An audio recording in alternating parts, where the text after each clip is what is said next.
प्रशासनाकडून सध्या जिल्ह्यात जनगणनेचे काम सुरू आहे। यात प्रगणक पर्यवेक्षक घरोघरी जाऊन कुटुंब आणि नागरिकांची माहिती घेत आहेत। या कामाची प्रत्यक्ष पाहणी व फील्डवरील अडचणी जाणून घेण्यासाठी जिल्हाधिकारी वसुमना पंत यांनी चंद्रपूर तालुक्यातील छोटा नागपूर या गावात भेट देऊन कामाची प्रगती जाणून घेतली। सन 2011च्या जनगणनेनंतर तब्बल 15 वर्षांनी जनगणना करण्यात येत आहे।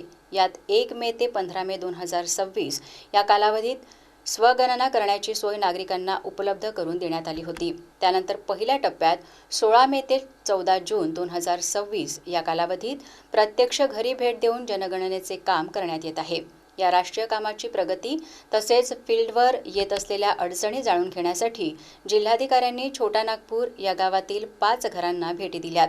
प्रगणक यांच्यामार्फत सुरू असलेली जनगणना अचूक होत आहे का याची त्यांनी स्वतः पडताळणी केली। जनगणनेच्या कामासाठी घरी येणारे प्रगणक आणि पर्यवेक्षकांना नागरिकांनी वास्तविक माहिती द्यावी असे आवाहन जिल्हाधिकारी पंत यांनी केले। यावेळी चंद्रपूरचे तहसीलदार विजय पवार, प्रगणक कैलास कांबळे, पर्यवेक्षक विशाल दुपारे उपस्थित होते।